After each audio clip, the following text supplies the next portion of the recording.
Olá, eu sou Eloá Guedes, professora da Universidade do Estado do Amazonas, e sob a minha orientação, a aluna Letícia Magalhães Mendes desenvolveu o seu projeto de iniciação científica no grupo de pesquisas em sistemas inteligentes aqui da nossa universidade. O trabalho dela é intitulado Previsão de casos de Covid-19 no Brasil, com aprendizagem de máquina automatizada. Bem, vamos à introdução. Como sabemos, a pandemia do Covid-19 emergiu como um fardo avassalador para a saúde em âmbito global, causando a morte de milhões de pessoas e também milhões de pessoas acometidas por essa doença.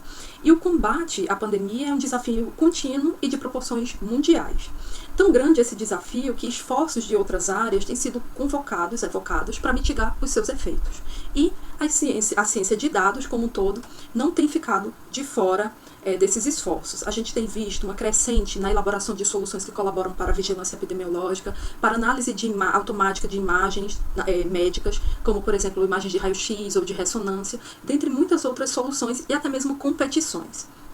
Assim sendo, os modelos de previsão da pandemia, eles são essenciais. Primeiramente, consideram-se aqueles modelos CIR, que tratam dos números suscetíveis, infectados e recuperados, mas, de maneira geral, essas sendo as técnicas mais elementares para previsão de pandemias, os modelos que tratam da evolução dessas doenças, em particular a Covid-19, eles são muito importantes do ponto de vista prático, porque eles auxiliam a tomada de decisões governamentais eficazes, por exemplo, a contratação de profissionais, o aumento do número de leitos. Ele permite gerenciar a cadeia de suprimentos, em especial os suprimentos médicos e hospitalares, e também podem ajudar nas políticas de distanciamento social no tocante à sua implementação ou à manutenção, porque sabemos que elas são efetivas para minimizar o número de casos.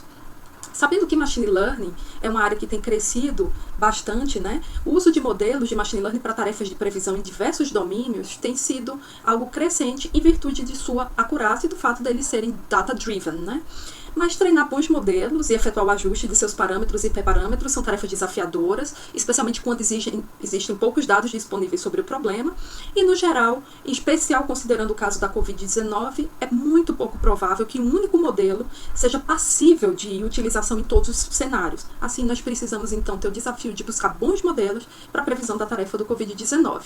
E isso já tem sido feito na literatura, Nós encontramos uma grande variedade em como essa tarefa é modelada, certo? As fontes de dados utilizadas, as variáveis se são endógenas ou exógenas, por exemplo, o número de leitos de UTI ocupados, o nível de circulação de pessoas nas ruas, os modelos adotados e até mesmo as regiões abrangidas. Pode ser desde o país como um todo até uma cidade, um bairro de uma cidade.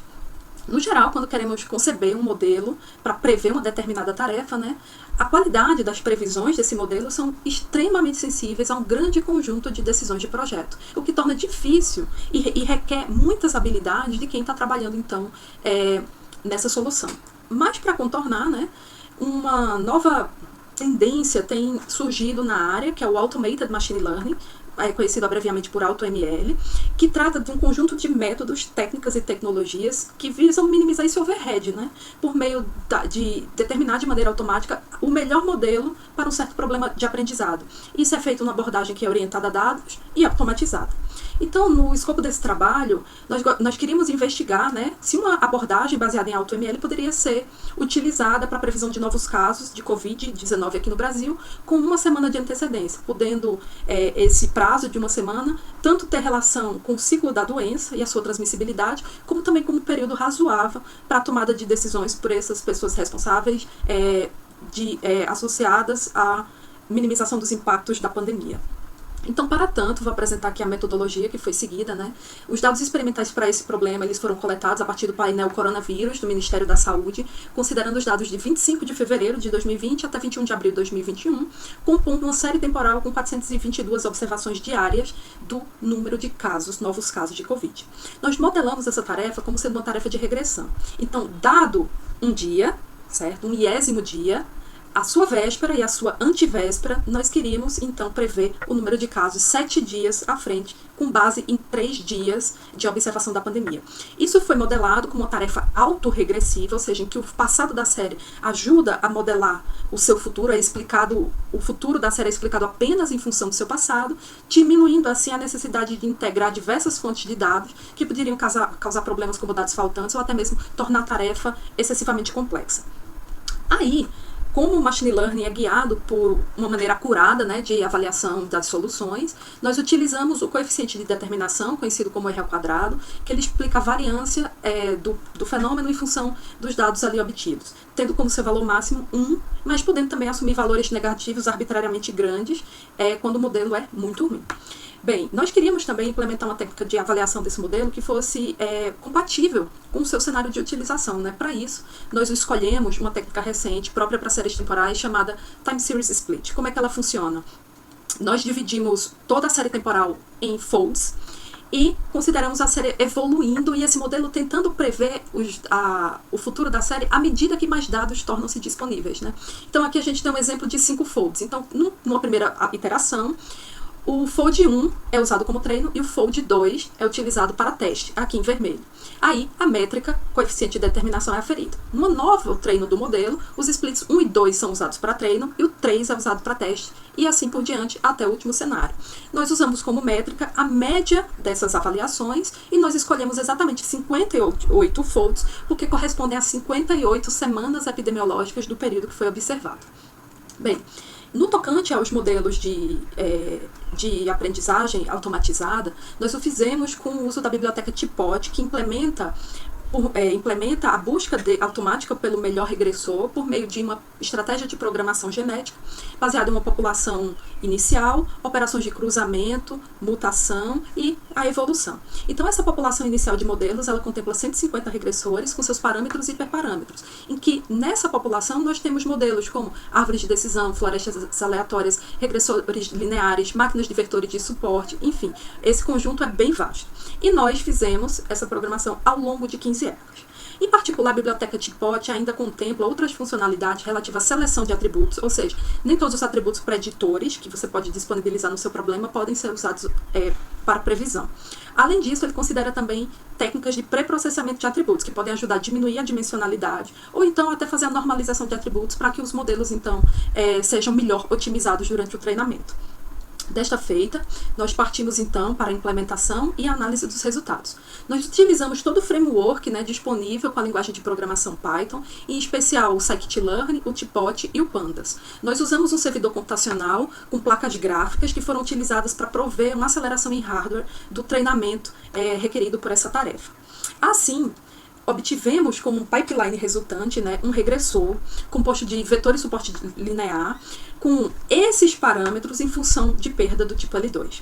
Observe que aqui houve um tempo de treinamento computacional, vários cálculos requeridos, mas a gente olha esse resultado em contraste com o esforço que um especialista em Machine Learning precisaria para encontrar exatamente o modelo e esse ajuste. Essa tarefa seria uma tarefa não trivial, né? E o framework possibilitou entregar, então, essa solução. Mas nós não podemos apenas utilizar esse modelo como uma verdade. Nós temos que analisar a qualidade deste regressor para a tarefa e foi isso que nós fizemos. Com o método de validação que nós adotamos, a gente observou o R ao quadrado, que foi a métrica adotada. E no primeiro momento a gente teve uma média de 0,42, mas com um desvio padrão muito grande de mais ou menos 0,95. Se olhamos a mediana do R ao quadrado, ela foi 0,7077, então aqui a gente tem um indício de que essa distribuição do R ao quadrado, ela não é simétrica, né? Aí, ao olhar o valor mínimo, nós tivemos menos 5,06 e o máximo com 0,975. Então, o que é que aconteceu aqui? Ao olharmos as semanas epidemiológicas, e no primeiro momento que tinha poucos dados, o modelo em questão, ele teve sim dificuldade em prever o futuro dessa série, porque o passado para treinamento não era em um quantitativo suficiente para modelar a sua evolução. Mas à medida que mais dados foram tornando-se disponíveis, esse regressor comportou-se de maneira melhor. E, de fato, o máximo foi aferido no último split da validação, ou seja, depois das 58 semanas epidemiológicas, a gente teve, então, a melhor métrica aferida, mostrando que esse modelo vai se comportando mais adequadamente à medida que mais padrões sobre o fenômeno que está sendo observado tornam-se disponíveis. E é exatamente isso que acontece no cenário prático. No início de uma pandemia, né, a gente quase não tem dados que nos ajudem a prever o futuro, e essa dificuldade também foi observada por esse modelo automático. Aqui nós fizemos uma validação cruzada do tipo rollout para que fosse possível observar a qualidade desse regressor, onde nós usamos 80% dos dados para treino e 20% dos dados para teste com esse regressor de vetores lineares de suporte, e a gente vê aqui uma grande sobreposição entre os casos reais e os casos previstos, atestando então a boa qualidade resultante desse modelo, desse método de aprendizagem automatizada. Como considerações finais, nosso trabalho mostra um potencial positivo no uso das técnicas de Auto Machine Learning na análise preditiva de novos casos de Covid-19 no Brasil, mas a gente precisa ir além. Em próximos trabalhos, a gente quer comparar com outros resultados da literatura que usem outros métodos e outras técnicas. Além disso, queremos ampliar o espaço de busca dessa aprendizagem automática, eventualmente usando outros modelos ou até mesmo um comitê de modelos, e também efetuar uma análise mais detalhada da convergência de modelos que possa, então, fornecer informações para o entendimento dessa vigilância epidemiológica da pandemia.